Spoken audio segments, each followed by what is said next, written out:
Okay students, हम लोग पढ़ रहे थे अरिथमेटिक प्रोग्रेशन चैप्टर 4, जिसमें मैं आप लोगों को पूरा इंट्रोडक्शन वीडियो डाल दी हूँ, जिसमें कॉमन डिफरेंस क्या होता है, फर्स्ट टर्म क्या होता है, अरिथमेटिक प्रोग्रेशन का फॉर्मूला क्या है, कौन सा अरिथमेटिक प्रोग्रेशन होता है, सीरीज क्या है, पूरा डेफिनेशन, ट्राई दिस, ये सब बता चुकी हूँ, है ना। तो पहले वाला वीडियो नहीं देखे हो तो प्लेलिस्ट में जाके देख लीजिएगा, है ना। आप लोगों का क्लास 10th मैथ्स का प्लेलिस्ट में चेक कर लीजिएगा, उसमें मैं डाल दी हूँ अरिथमेटिक प्रोग्रेशन का इंट्रोडक्शन पार्ट। ठीक है, आज हम लोग को देखना है exercise 1, choose the correct option.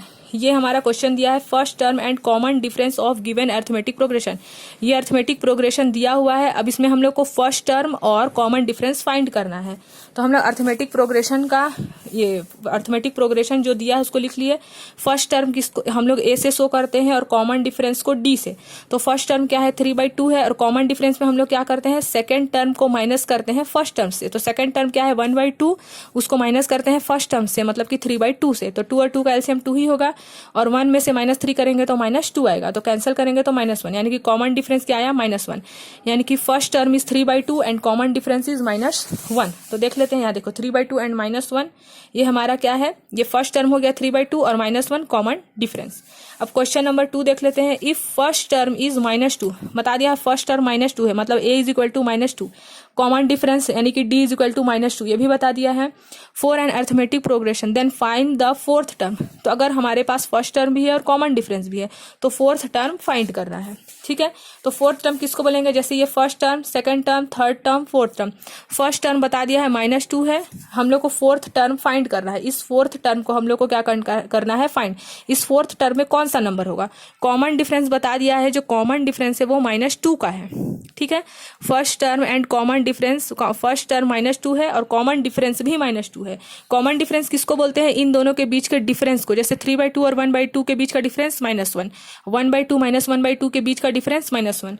वैसे ही हम लोग को अगर ऐसा बोलेगा कि अगर फर्स्ट टर्म दे दिया है कॉमन डिफरेंस और बोल रहा है कि फोर्थ टर्म, हम लोग को बीच का नहीं पूछ रहा है कि सेकंड और थर्ड क्या है, ये नहीं पूछ रहा है, सिर्फ पूछ रहा है फोर्थ टर्म। तो उसके लिए फॉर्मूला याद रखना, Tn is equal to a plus n minus 1 into D, या फिर इस Tn को हम लोग अगर an लिखते हैं तो भी कोई प्रॉब्लम नहीं है।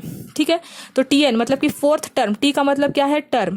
तो फोर्थ टर्म फाइंड करना है, यानी कि नंबर ऑफ टर्म क्या है 4, इसलिए n के प्लेस में क्या रख दिए हैं 4, और a का वैल्यू मतलब फर्स्ट टर्म का वैल्यू तो -2 दिया हुआ है, -2 लिख दिए, प्लस का plus n, fourth term find करना है इसलिए 4 लिख दिया, -1 का -1, कॉमन डिफरेंस -2 दिया हुआ है वो भी लिख लिया। अब सॉल्व करेंगे बस, -2 का -2, प्लस का प्लस, 4 में से 3 माइनस किए 3, -2 का -2, फिर -2 का -2 लिखिए, प्लस इंटू माइनस माइनस, 3 2 जा 6, तो plus minus into minus plus होता है, इसलिए 6 + 2 8, और ग्रेटर नंबर में माइनस का साइन लगा इसलिए -8, यानी कि जो फोर्थ टर्म में नंबर आ रहा है वो क्या आ रहा है, -8 आ रहा है। ठीक है, तो फोर्थ टर्म बोलेगा फाइंड करो, या कोई सा भी टर्म, मान लो फिफ्थ टर्म बोलता तो यहाँ n के प्लेस में क्या रख दे 5, अगर मान लो 10 टर्म बोलता तो यहाँ n के प्लेस में क्या रख देते 10, समझ गए। और a फर्स्ट टर्म को बोलते हैं कॉमन डिफरेंस, जो इन दोनों के बीच का डिफरेंस है उसको बोलते हैं। ठीक है, यानी कि फर्स्ट टर्म और सेकंड टर्म को माइनस करने से जो आंसर आता है वही क्या कहलाता है, कॉमन डिफरेंस। अगर इंट्रोडक्शन वीडियो नहीं देखो तो देख लेना, उसमें कॉमन डिफरेंस को बहुत अच्छे से समझाया गया है। ठीक है, अब क्वेश्चन नंबर, तो इसमें हमारा आंसर क्या आया -8। अब थर्ड नंबर देख लेते हैं। Fifth term in the arithmetic progression, 15th term in the arithmetic progression. तो हम लोग को 3 टर्म दिया है, 15th टर्म फाइंड करना है। जैसे इसमें हम लोग फोर्थ टर्म फाइंड किए, सेम टू सेम वैसे ही इसमें हम लोग को 15th टर्म फाइंड करना है, जिसमें से a का वैल्यू बता दिया है कि 7 है, मतलब फर्स्ट टर्म 7 है। तो फर्स्ट टर्म तो 7 है, फर्स्ट टर्म हमारा क्या है 7 है ना। और कॉमन डिफरेंस मतलब कि सेकंड में से फर्स्ट को माइनस करेंगे तो 13 में से 7 को माइनस किए तो 6 आया। कॉमन डिफरेंस क्या है हमारा 6। 15th टर्म फाइंड करना है तो हम लोग an लिखो या फिर tn, कोई प्रॉब्लम नहीं है, तो यहाँ tn भी लिख सकते हैं। तो an is equal to a plus n minus 1 into D. n का वैल्यू क्या है 15, क्योंकि नंबर ऑफ टर्म 15 फाइंड करना है तो 15 लिख दिए। a का वैल्यू 7 है, n 15 फाइंड करना है, -1 का -1, और कॉमन डिफरेंस d क्या निकाले 6। अब 7 का 7 प्लस का प्लस, पहले ब्रैकेट सॉल्व करते हैं, 15 में से 1 14, इसके बीच में कुछ नहीं है तो मल्टीप्लाई, है ना। 7 का 7, 14 6 84, ऐड किए तो 91, यानी कि 15th टर्म जो आगे चलते जाएगा तो वहां पास कौन सा नंबर आएगा 15th टर्म में 91। फर्स्ट टर्म में 7, सेकंड टर्म में 13, थर्ड टर्म में 19, और 15th टर्म में 91। ठीक है, तो 15th टर्म में कौन सा नंबर आएगा 91। अब वैसे ही क्वेश्चन नंबर 4 है। First term is 4 and common difference is -4। First term 4 है, कॉमन डिफरेंस -4 है।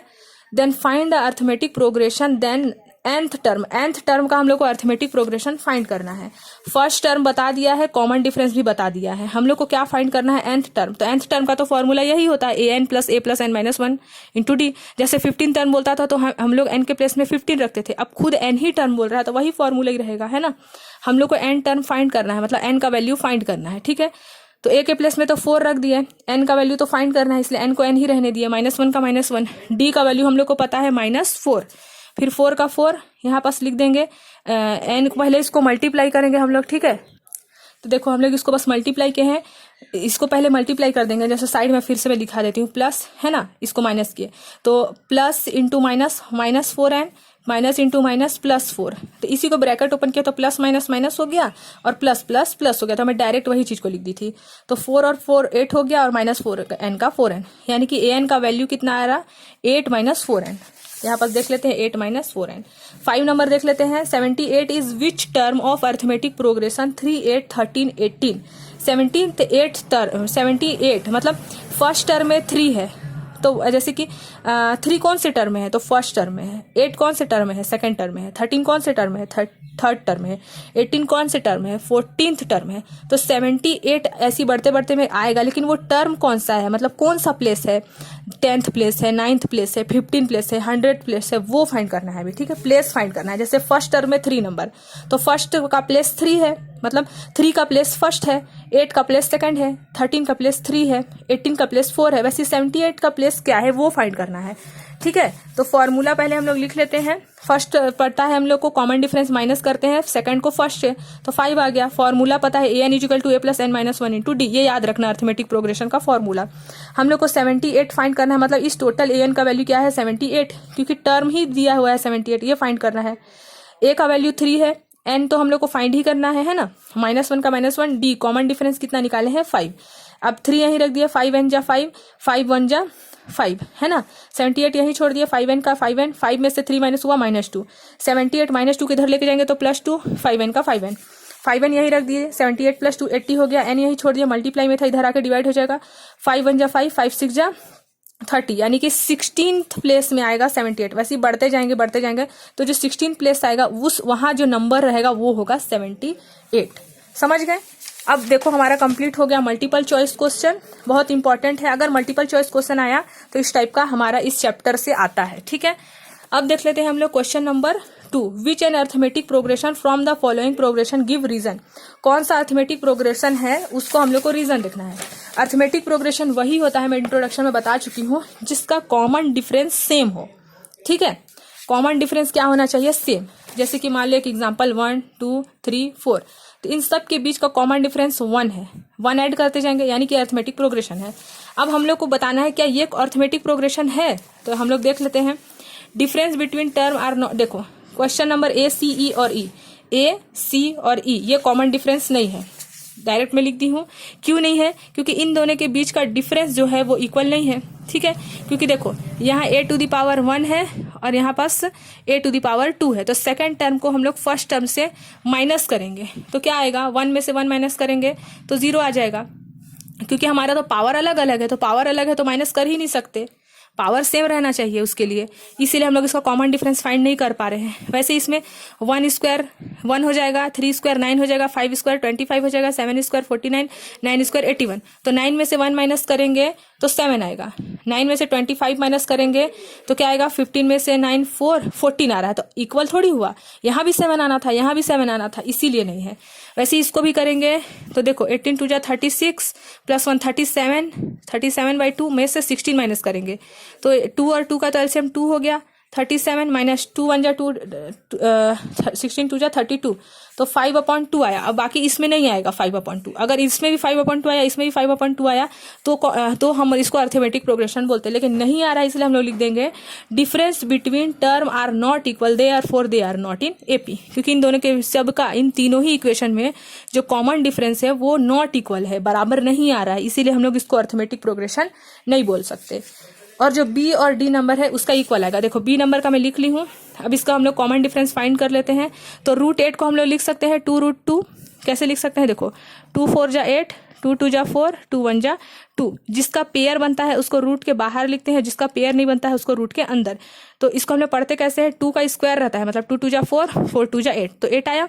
तो रूट 8 को हम लोग लिख सकते हैं 2 रूट 2। फिर वैसे ही 18 को लिख सकते हैं, 18 का भी दिखा देती हूँ चलो एक ठो, 2 6 जा 18, 2 3 जा 6, 3 1 जा 6, 3 1 जा 3। जिसका रूट बनता पेयर बनता है उसको रूट के बाहर, और जिसका नहीं बनता है उसको रूट के अंदर।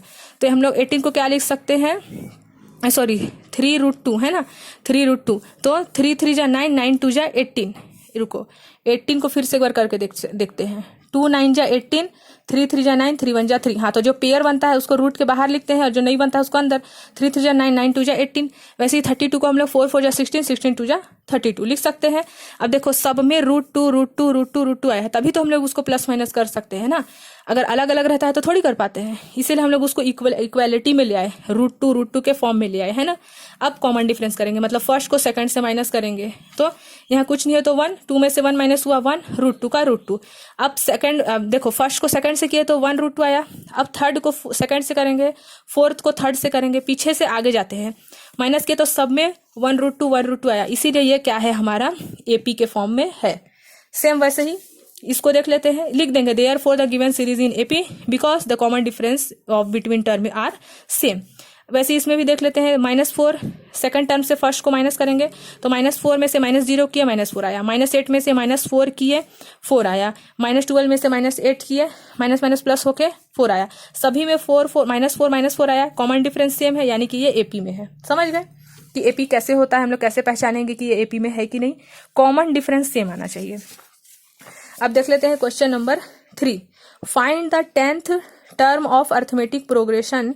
हम लोग को 10th टर्म फाइंड करना है, जैसे सेम इसमें हम लोग निकाले थे, 4th टर्म फाइंड किए थे इसमें, ये वाला में, हाँ इसमें 4th टर्म फाइंड किए थे, इसमें 15 टर्म फाइंड किए थे। सेम वही क्वेश्चन है, यहाँ 10 टर्म फाइंड करना है, अर्थमेटिक प्रोग्रेशन दिया हुआ है। तो 10 टर्म फाइंड करना है। पहले हम लोग अर्थमेटिक प्रोग्रेशन लिख ले, 9 5 1 -3। ए का वैल्यू कितना है 9, ए मतलब first term 9, common difference D मतलब सेकंड से फर्स्ट को माइनस करना, -4 आया, है ना। अब फॉर्मूला पता है, टीएन या फिर एएन लिखोगे तो भी कोई दिक्कत नहीं है, T N equal to A plus N minus 1 into D. 10th term find करना है, मतलब एन का वैल्यू कितना दिया है 10, ए का वैल्यू 9, एन का वैल्यू 10, एन फाइंड करना है मतलब 10 टर्म फाइंड करना है, यानी कि नंबर ऑफ टर्म 10 है, इसीलिए एन के प्लेस में 10 रख रहे हैं। -1 का -1, डी का वैल्यू कितना है -4, 9 का 9 प्लस का प्लस, 10 में से माइनस किए 9, -4 का -4, plus into minus minus multiply कर रहे हैं, 9 4 जा 36, इन दोनों को माइनस किए तो -27 आया, यानी कि जो 10th टर्म आएगा यहाँ पास उसका वैल्यू कितना आएगा -27। ठीक है। सेम ऐसे ही क्वेश्चन नंबर 4 भी देख लेते हैं। देखो, find the 40th term of the arithmetic progression. अब 10 टर्म फाइंड किए थे, अब 40th टर्म फाइंड करना है, यानी कि नंबर ऑफ टर्म, यानी कि एन का वैल्यू 40 रखना है। ठीक है, तो पहले तो क्वेश्चन लिख लिए, फर्स्ट टर्म लिख लेते हैं। सबसे पहला काम है हम लोग को फर्स्ट टर्म लिखना है, दूसरा काम है कॉमन डिफरेंस फाइंड करना है। हर क्वेश्चन में ये करना ही है, ठीक है। जहां भी हम लोग को एपी का क्वेश्चन है, यानी कि अर्थमेटिक प्रोग्रेशन, उसी को शॉर्ट फॉर्म में लिखते हैं एपी। तो कॉमन डिफरेंस के लिए हम लोग सेकंड टर्म से फर्स्ट टर्म को माइनस किए तो 9 9 का एलसीएम 9 आया, 4 में से 1 माइनस किए 3 आया, 3 1 जा 3, 3 3 जा 9। कॉमन डिफरेंस क्या आया 1/3। फॉर्मूला याद कर लेना है, टीएन हो या फिर एएन कोई प्रॉब्लम नहीं है। इस टीएन को आप लोग अगर एएन लिखोगे तो कोई भी गलत नहीं करेगा, ठीक है। तो TN equal to A plus N minus 1 into D, A का वैल्यू 9 प्लस एन का वैल्यू हम लोग को फाइंड करना है nth टर्म, है ना। अच्छा, मैं यहाँ इसको बता रही थी ना, ये 4 नंबर में बताई नहीं हूँ, पहले 4 बता देती हूँ। 14 टर्म फाइंड करना है, ए का वैल्यू 100 है, डी का वैल्यू 70 में से 100 माइनस किया, सेकंड टर्म में से फर्स्ट टर्म को माइनस किया, -30 आया। तो T N equal to A plus N minus 1 into D, N का वैल्यू कितना है 40 है, 40 टर्म फाइंड करना है तो एन का वैल्यू 40 है, ए का वैल्यू 100, एन का वैल्यू 40 फाइंड करना है, -1 का -1, डी का वैल्यू -30। 100 प्लस 40 में से माइनस किया तो 39, मल्टीप्लाई करेंगे प्लस माइनस माइनस इतना आएगा, माइनस किया तो -1070 आंसर, यानी कि 14 टर्म कितना आया -1070। तो ऐसे ही आगे बढ़ते जाएंगे तो जो 14th टर्म आएगा उसमें जो नंबर आएगा वो क्या आएगा -1070। क्वेश्चन नंबर 5 देख लेते हैं अब। Find the nth term of arithmetic progression 1/9, 4/9, 7/9। nth term find करना है ना। तो देखो, पहले तो क्वेश्चन लिख लिए, उसके बाद फर्स्ट काम क्या है हमारा, ए फाइंड करना, फिर दूसरा काम है डी फाइंड करना। तो डी फाइंड कैसे करते हैं, सेकंड से फर्स्ट माइनस किए, nth टर्म फाइंड करना है। फॉर्मूला क्या है, Tn is equal to a plus N minus one into D. A का वैल्यू 1/9, n nth टर्म है इसलिए n का n ही रहने दिए, -1 का -1। अगर 14th टर्म बोला था तो 40 रखे थे, 10 टर्म बोला था तो 10 रखे थे, अब nth टर्म बोल रहा है तो n रखे हैं। ठीक है, डी का वैल्यू कितना है 1/3। अब सॉल्व कर देंगे वैल्यू रख के, 1/3 को n से मल्टीप्लाई किए, 1/3 को -1 से। अब देखो ये तो n वाला लाइक टर्म है, लेकिन ये 1/3 1/9 अलग अलग है। 9 3 और 3 का एलसीएम लिए तो 9 आएगा, 9 से 9 कैंसिल हुआ, 1 आया, 1 को 1 से मल्टीप्लाई किए 1 आया, 3 1 जा 3, 3 3 जा 9 आया, 3 को 1 से मल्टीप्लाई किए 3 आया, 3 3 जा 9 3 आया, 3 को 1 से मल्टीप्लाई किया 3 आया। तो 3 में से 1 माइनस करेंगे तो क्या आएगा -2। तो 3n का 3n, क्योंकि ये लाइक टर्म है तो अकेला है इसलिए एक बार लिख दिए, ये दोनों नंबर है इसीलिए 1 में से -3 किए, -2/9। ये हो गया हमारा nth टर्म का आंसर। ठीक है, क्वेश्चन नंबर 6 देख लेते हैं। Find the mth term. अब nth टर्म फाइंड कर लिया, अब m टर्म फाइंड करना है और इक्वेशन मतलब अर्थमेटिक प्रोग्रेशन गिवन है। तो सबसे पहले फाइंड nth टर्म था, तो क्वेश्चन लिख लिए। a का वैल्यू फर्स्ट टर्म 950, d का वैल्यू फाइंड करना है। d क्या है 900, मतलब फर्स्ट टर्म से सेकंड टर्म को माइनस करते हैं, सॉरी सेकंड टर्म से फर्स्ट टर्म को माइनस करते हैं तो -50 आया। ठीक है, तो हमारे पास कॉमन डिफरेंस भी है और फर्स्ट जो हमारा टर्म है a वो भी है। फॉर्मूला लिख लिया, Tn is equal to a plus N minus 1 into D. A का वैल्यू रख दिए, n का वैल्यू तो फाइंड कर रहे हैं, लेकिन हम लोग को क्वेश्चन नंबर 6 में क्या बोला है, क्वेश्चन नंबर 6 में mth टर्म, तो यहाँ मेरे को लिखना पड़ेगा mth टर्म है इसलिए m लिखना पड़ेगा, है ना। अभी हम लोग mth टर्म फाइंड कर, ये तो मेन फॉर्मूला है हम लोग का, जनरल फॉर्मूला है। mth टर्म बोला है तो n का वैल्यू m रखना पड़ेगा, जैसे n का वैल्यू 40 रखे, n का वैल्यू 10 रखे, n का वैल्यू n ही रखे क्योंकि n ही बोला था। अब n का वैल्यू n का वैल्यू mth बोला है, m है ना, तो अब मल्टीप्लाई कर दिए, +-5m है ना, फिर माइनस इंटू माइनस प्लस 50 बन जा 50। सिंपल बस मल्टीप्लाई किए हैं, पहले इन दोनों को सॉल्व किए हैं बस, और कुछ नहीं कर रहे हैं। तो अब देखो 950 में से 50 को हम लोग प्लस करेंगे, क्योंकि प्लस यहाँ भी है प्लस यहाँ भी है तो प्लस होगा, तो 1000 और -50m, ये हो गया हमारा आंसर। ठीक है, अगर मान लो pth टर्म बोलता तो n के प्लेस में p रखते, मान लो zth टर्म बोलता तो n के प्लेस में z रखते, समझ गए। तो क्वेश्चन नंबर 6 कंप्लीट हो गया। आप क्वेश्चन नंबर 7 देखते हैं। देखो last term of arithmetic progression इतना दिया हुआ है, लास्ट टर्म इज 218। ठीक है, ये प्रोग्रेशन है जिसमें से लास्ट टर्म है 218। Find the number of term, तो ये लास्ट टर्म 218 में खत्म हो जाता है, लेकिन जैसे फर्स्ट टर्म 8 है, सेकंड टर्म 15 है, 22 टर्म थर्ड है, तो 218 लास्ट है, तो वो कौन सा टर्म है, 20th टर्म में 218 आ रहा है, या 29th टर्म में 218 आ रहा है, या 30th टर्म में 218 आ रहा है, ये पूछ रहा है ना। तो पहले तो लिख लेंगे अर्थमेटिक प्रोग्रेशन का क्वेश्चन, फिर a है 8, d है 15 में से 8 माइनस करेंगे 7। फॉर्मूला लिख लिए, हम लोग को ये बता दिया है लास्ट टर्म है 218, तो लास्ट टर्म 218 है इसलिए लिख दिए 218 डायरेक्ट। tn का वैल्यू क्या हो गया 218, क्योंकि खत्म यही हो रहा है, इंड यही हो रहा है, इसीलिए। a का वैल्यू 8 है, n का वैल्यू फाइंड करना है, लास्ट टर्म क्या है n, nth टर्म क्या है वो फाइंड करना है, इसीलिए -1, d का वैल्यू कॉमन डिफरेंस 7। अब सॉल्व कर दिए, इसको तो छोड़ देते हैं, पहले तो मल्टीप्लाई करते हैं, 7n जा 7n प्लस माइनस 7 1 जा 7, 8 + 7 करेंगे माइनस करेंगे तो 1।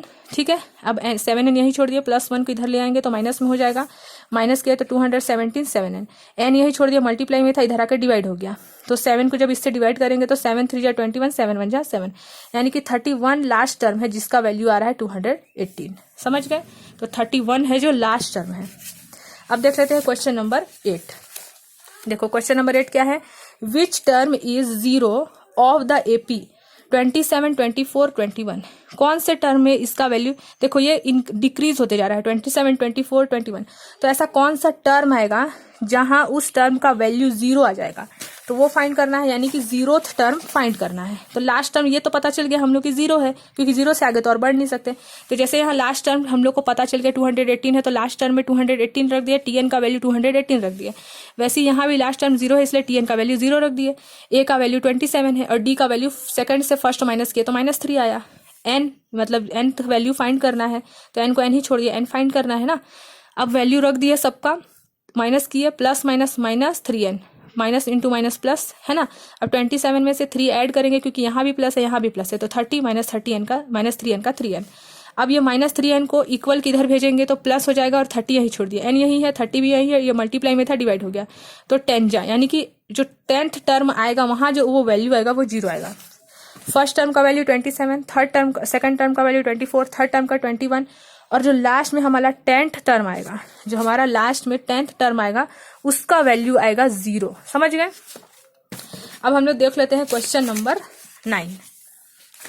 क्वेश्चन नंबर 9 से 22 में नेक्स्ट वीडियो में बताऊंगी, ठीक है। तो क्वेश्चन हमारा एक्सरसाइज कौन सा पढ़ रहे हैं हम लोग? एक्सरसाइज 1 पढ़ रहे हैं, चैप्टर 4 अर्थमेटिक प्रोग्रेशन का। 9 to 22 नेक्स्ट वीडियो में बताऊंगी, ठीक है।